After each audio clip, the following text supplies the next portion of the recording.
Good afternoon, everybody. Mike Turnquist here with Seventh Level Real Estate. Excited to bring you guys the December market update that we've been doing every month. We're doing something a little bit different today. We have a super awesome special guest.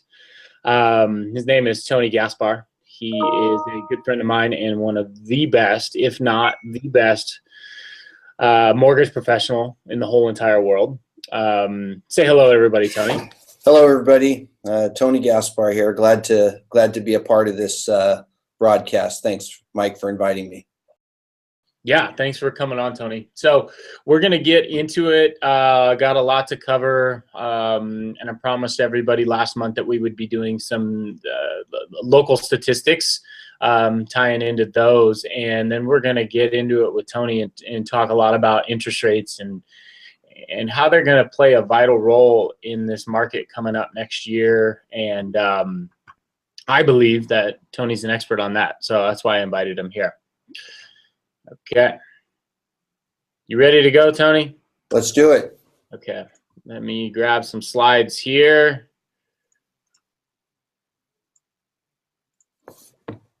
Okay, here we are. All right. So everybody knows the market's been hot, and then prices have appreciated, and you can kind of see overall the entire nation has seen some pretty good price appreciation. Locally here, when we get into it, you'll see that we're a little above average of where California was, but California tends to be one of the hotter states. But check out Oregon and Washington leading the pack. You know, actually Florida's a little bit higher. So pretty interesting to see that us and, you know, New York were not the hottest markets around. So annual price appreciation, you can see over the history, you know, the bubble, the average nationwide appreciation was about 7.1%. And you can see that this year, 4.7 nationwide. So we're not necessarily as crazy as it was back in 06. And we hear this all the time. Oh, the market's going to pop. You know, we're in another bubble. And I just want to assure everybody that that's just not the case, and we're going to show you a little bit why. So in the future, the appreciation is going to slow down. It's not going to, you know, we're not going to see, you know, the prices falling like we did in 07, 08, just because of the supply and demand. The inventory levels are too low for that, and what we'll see is a slowing of the appreciation. So instead of and I showed nationwide, you know, 4%, we were a lot higher than that in California. So it's going to be more of a normal market that we're going to see, normal industry inventory constrained, so to speak. And if you take a look at, we pulled some numbers from the home price expectation survey, and even in the, you know, the most negative predictions, those bear type evaluators will show a 10% increase by the year 2021, or it could be, you know, as high as 30% in the next 4 or 5 years here. So, and this is what a lot of people are facing, especially the people who are renting currently. The rents are just becoming stratospheric. You can see from over time, you know, dating back to all the way to 1988, how it has just gone sky high, and it really puts an issue in, is it more expensive to rent or is it more expensive to buy? And we're going to talk a little bit about that later, but oftentimes, you know, the rent, it doesn't make sense to rent as you're paying for your landlord's mortgage. And oftentimes, sometimes it's cheaper to purchase. So I showed this slide last month. People are staying in their homes longer and longer. You know, it used to be around 6 years, 6, 7 years, someone would stay in their home. And now, you know, post bubble here, they're staying 10, 9, and it kind of popped back up to 10 years this year. So that is one of the reasons we have that constrained inventory, is just the fact that, you know, people aren't moving as much as they used to. They're staying in their houses a lot longer. And check out how many people in California, about 35% of the homeowners have a good amount of equity to play with. So they're gaining that back and they're staying in their houses longer. So what are the reasons that most people move? Want a different neighborhood, need a bigger home, want a better location. We also talk about people relocating for jobs and whatnot. And we hear a lot of people, hey, I'm going to wait till spring and to list my home, to put my home on the market. And here's why that may not be the best idea. I counsel people on this question, probably 3 or 4 times a week. The supply of listings substantially increase over the new year. Hopefully we get a pretty good surge for buyers to select from. But if you are looking to sell your home, you definitely don't want to be competing with everybody and their mothers. And that's kind of what happens in the spring. You can see January, we see a slight increase, but towards April, May, this year, I mean, it was a big jump in the inventory levels. So the less competition you have, the higher likelihood you are going to maximize your home sale there. And this kind of shows that this graph here talks a little bit about, who sees the home. If you're 10% above where the market value is, you dramatically decrease the amount of visibility that your home is going to have. And we're going to talk a lot about pricing and timing in relation to interest rates and market values here coming up with Tony here. So year over year inventory levels, here's why we have been seeing that drastic price appreciation. The inventory levels is just so low that baseline there represents a balanced market of around 6% or 6 months of inventory. Okay, so I know you guys all have been waiting to get into some more localized. Let me pull up my numbers here so I have kind of a reference. So in the North County, what we see is over the last year, the median price has increased about 17%. Okay, and then the average sold price is about 10.9%. So we've seen an appreciation of about 11% over the last year, which is pretty big. That's a pretty good chunk of appreciation for everybody. And then you can see why. Here's the inventory levels. So as we talked about, 6 months of inventory is probably a very balanced market, buyers and sellers. And we've been hovering around that 2.5 to 3 for most of the year, and it's dipped down to 2.5 here in the last part of the year. And that is definitely a seller's market. There's just not a lot of homes to pick from for buyers. Here you see in San Luis Obispo. San Luis Obispo saw a huge increase, and I think it had a lot to do with that big jump at the end there. But we saw an almost 16% increase in the median price, and then the sales price of 22% increase. I think that's just kind of a 1 month fluctuation, because you can kind of see it went down and then went way up. But still, good appreciation there. And then again, even worse inventory issues at the tail end of this year here. 1.7 currently in San Luis Obispo. But you can see there were some little blips on the market where it went up 4 and then all the way down. But if you take that trend line, it stayed down pretty much the whole year. And South County, 5 cities area there, saw a pretty good increase, about 8% appreciation this year, which is above average. And same tail right here, currently sitting around 3 months of inventory. So still a seller's market over there.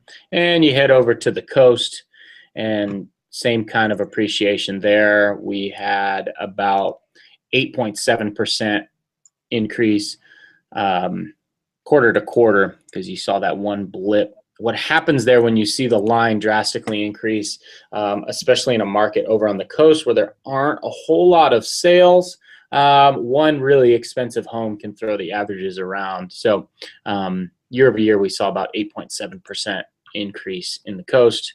And then same story, there has been a little bit more inventory over there, but still low. It topped out at 4.3 for a month, and then we're sitting currently at 2.1. So the market across San Luis Obispo County is prices are appreciating around that 10% mark, 8 to 10%, and then it's been a seller's market. So you can take that out any which way you want, depending on the market. It just fluctuates a little bit, but it's still pretty consistent over the market.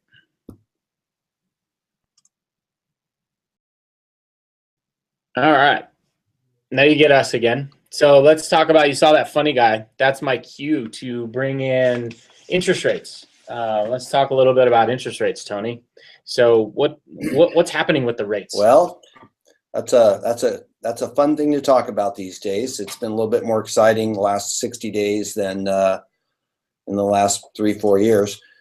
Basically, rates are going up. We've been spoiled for a number of years with interest rates that have been record-setting, and rates have been across the board in the 3%, so pretty much 3.5 to 3.8, 3.9% up till about 2 months ago. And 2 months ago, we saw the move that we were expecting, and it started.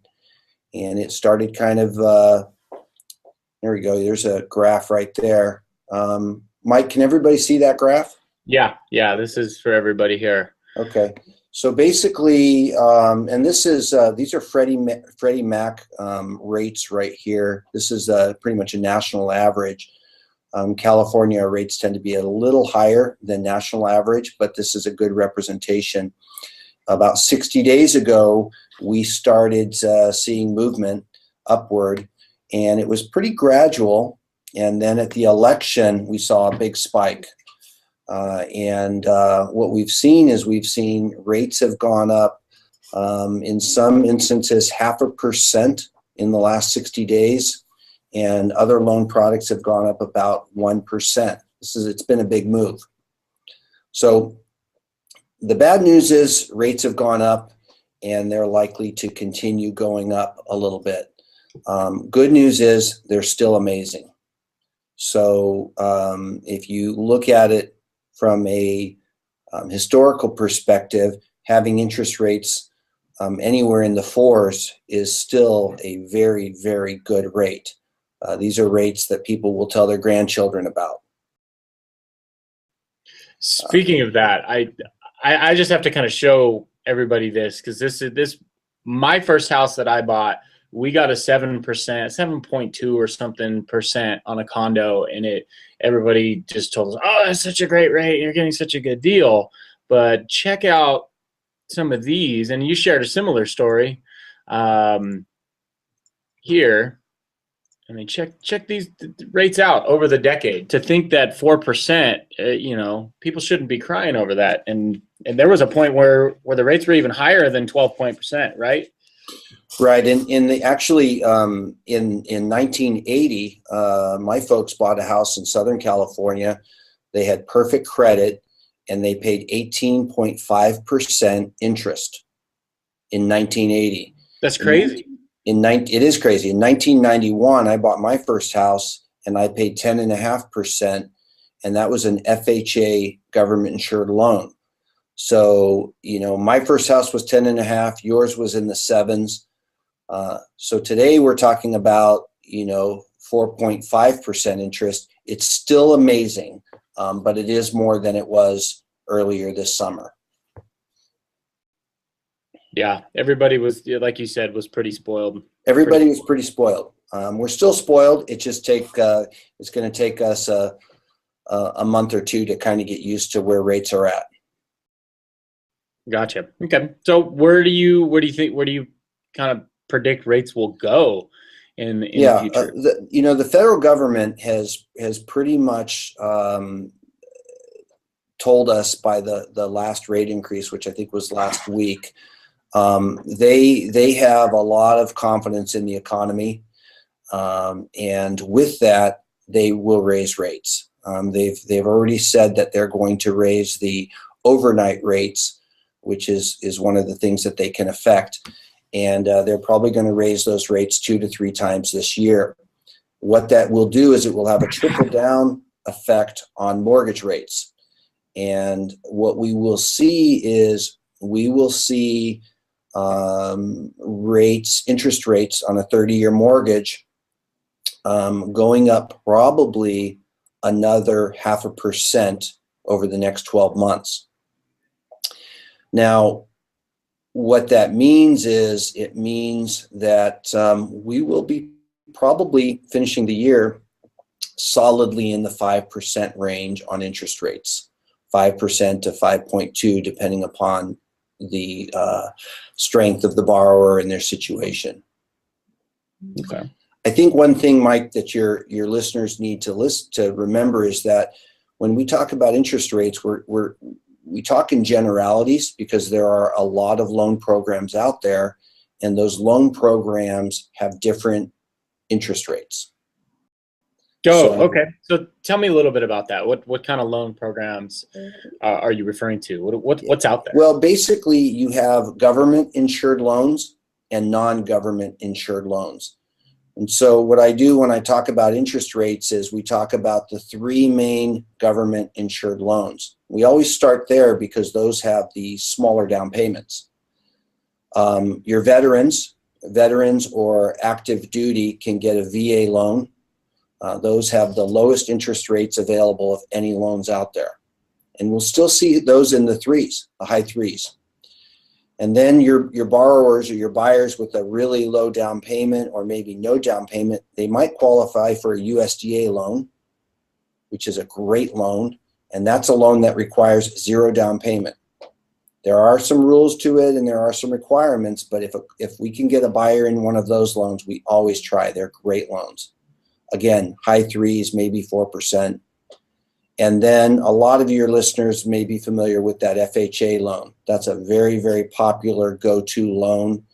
It's kind of the government's version of let's help as many people get into a house as possible. And so they created the FHA program a long time ago, and it's the main loan we use for a lot of buyers. And again, that's in the high threes to low fours. And that one only requires 3.5% down.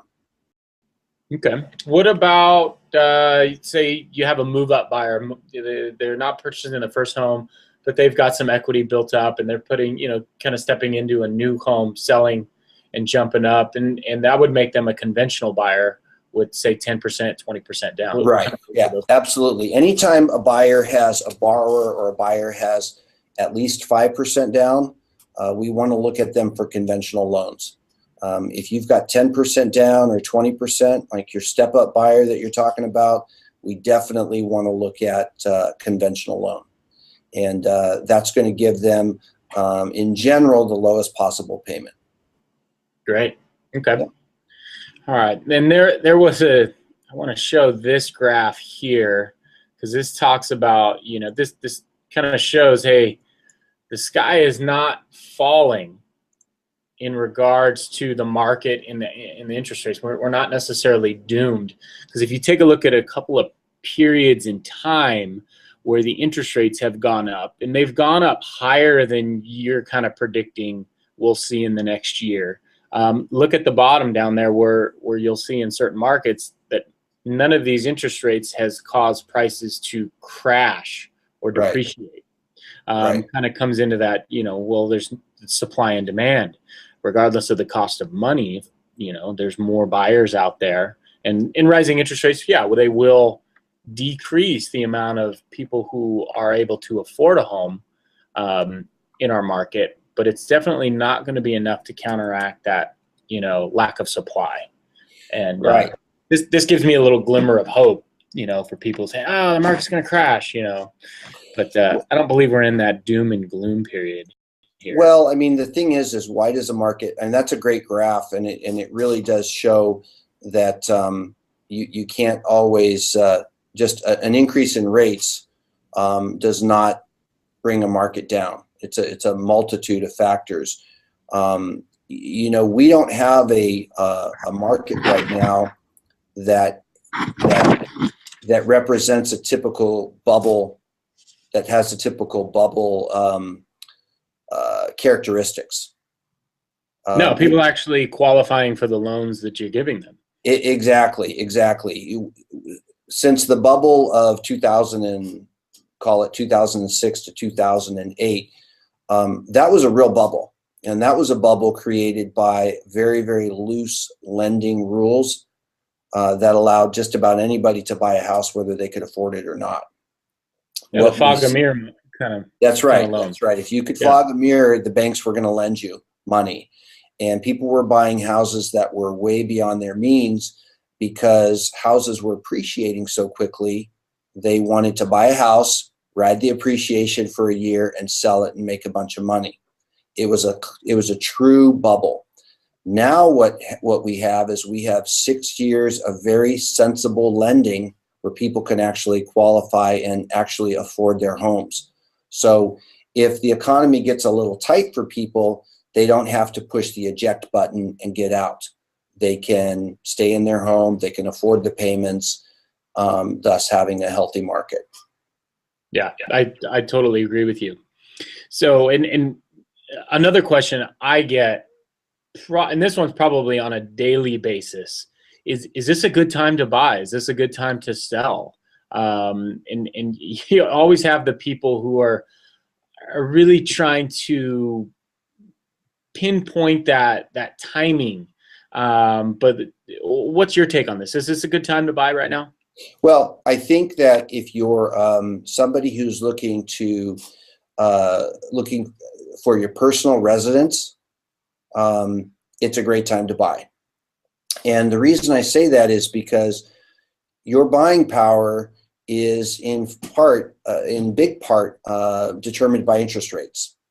And when interest rates are low, as they are now, and they are predicted to go up as they have been, it makes sense to use your buying power and see what you can buy. So I do like the market right now for buying. If you're trying to time the market, then you're really acting more like an investor than a home buyer, somebody buying your own home. You know, there's a difference. If you're looking at rent versus buying, now is a great time to do it. If you're an investor, yeah, because you can't afford to play with the market too much. Investors play with the market, but homeowners, they've got to put a roof over their head one way or another. So I think it's a great time to buy. I think this is a market where you buy a house you're really excited about and you plan on living in. You know, don't try to buy it and think you're going to sell it in 6 months and make $50,000, because as your graph showed, Mike, that's not likely to occur. No. And the main way to gain equity at this point in the game, if you wanted that quick, fast equity gain, kind of missed that boat. You're going to get a more normal appreciation, and you're also gaining equity by paying off that note. The longer you have, even if prices don't go up in value, in 30 years, you're going to own that home free and clear, and you're going to have 100% equity at that point. So that if you're buying for your personal residence, you might as well get in now, because it's only going to cost you more later. I tend to agree. I really tend to agree. And really, again, it just from a lender's perspective, it does come back down to those interest rates. If interest rates really take off, then people's buying power is going to decrease. So I encourage people to sit with their lender, sit with them, and really figure out what they're able to do. And if the numbers make sense, to get out there and start shopping.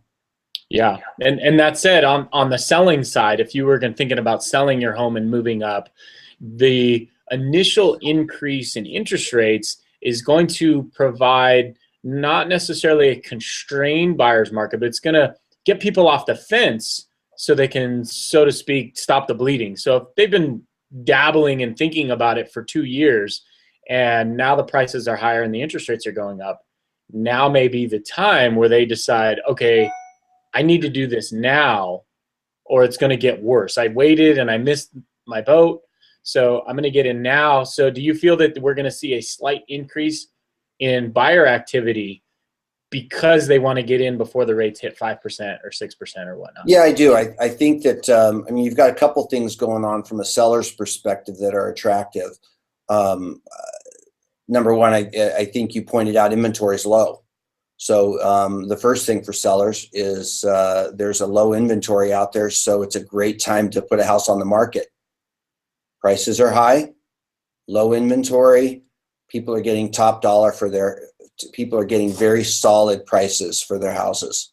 Yeah, and I think if they wait until spring and then they have this influx of new inventory, the equity or appreciation that you've gained over the last 4 months may not counteract the amount of the competition, so to speak. Yeah. Absolutely. It's a good time of the year to be looking at selling. You've got the sell and then buy again, or sell and rent. It just depends upon what people want to do. But anytime you have a low inventory and low interest rates, it's a good time to sell. Right on. For your sellers, they become buyers right away. So then again, it becomes a great time to buy. So interestingly enough, Mike, don't you think it's kind of one of those markets? It's a great market. It's a little curious why there aren't more houses out there. I agree. I definitely agree. I don't know what people are waiting for. If the conditions seem absolutely ideal for someone to move up at this point, and they are great for first-time home buyers right now, if they can find a home. So if you guys have homes in that low end price range, let me know, because we have a lot of people looking for stuff like that. Yeah. So Tony, how can people get a hold of you if they have mortgage questions? Because I always just send them over to you anyway, because I don't want to be the guy, misquoting, mortgage knowledge. So how can people get a hold of you? Yeah, I'm very available either by calling the office 237-8811 or by email, which is tony@connecthomeloans.net. And make sure you guys put .net. .net. Sorry, .com was taken by some little company in the Netherlands or something. But yeah, tony@connecthomeloans.net. Although I appreciate the phone call, because a phone call is really the quickest way to get you your answers. So feel free to call me at that office number, 237-8811. And I'll always take your call and always call you back if I miss you. Well, awesome, Tony. Thanks for coming on this month. Valuable asset to everybody listening, and everybody that's going to view the content later on Facebook or on YouTube or whatnot. We'll put everybody's contact information in the notes down below, so that everybody can get a hold of us and whatnot. So hopefully you guys found some value in what we talked about today. We tried to keep it a little shorter. I went really long last month, and I don't know how many people stuck around. So if you did not previously register to get the automatic downloads, we have the buyer and seller guides here for download. I'll put the links on social media and whatnot. A lot of great information that we talked about here. You guys are able to download these fantastic material there. So anything you want to say, Tony? Really what I'd really like to remind people is that, from when you're buying and selling, you've got to put your team together. And as far as realtor goes, Mike is first class, hardworking, and it really knows the market well. So you've got your realtor, and then you need your lender. I'd like to be a lender for as many people out there as possible. If you come see me, what I'm going to tell you is that we're just going to talk. We're not going to, talking to a lender can be intimidating. But what I do is I just make it a conversation. And in that conversation, we figure out what your options are. When people leave my office, we have a plan. We have a plan for either getting them into a house now, or in 6 months or a year, whatever their situation requires. but it's just done through conversation. And when we're done in a half hour, 45 minutes, people know what they're able to do. So don't be intimidated by the process. We're here to help you, and we're for free. It doesn't cost you any money to talk to us. So very true, very true. And there have been so many times where I've sent some people your way, and you've called back and you go, okay, these people aren't ready. We got a plan. We're going to make do on it. And then a year and a half later, they've ended up purchasing a home. But had they never sat down with you, they wouldn't have known what to do over the course of that year. And then when they thought they were ready a year later, now we have to implement your plan, and they're even that further back. So, well, absolutely. And really, you really hit it on the head very well. People very oftentimes say, well, I'm not ready to talk to a lender. I'm not ready to talk to a lender. I'm really not ready to talk about buying a house because I've got credit issues, or going through a job change, or whatever. And I always try to encourage them. That is exactly why you need to talk to a lender. You need to talk to a lender as soon as you have any desire to buy a house or to make a move, because a good lender will help you avoid very common mistakes and will help you map it out to get you there that much quicker. And that's a lot of fun. That's the part that I really enjoy with my job, is helping people map out the way to get them into a home. Map out the path to home ownership. That's what I enjoy. Very cool. Very cool. Well, thanks so much for your time, Tony. I hope everybody got a lot out of this. I know I learn stuff every time I talk to you, and we'll have to do this again soon. I look forward to it. I appreciate it, and thanks for the opportunity. Okay.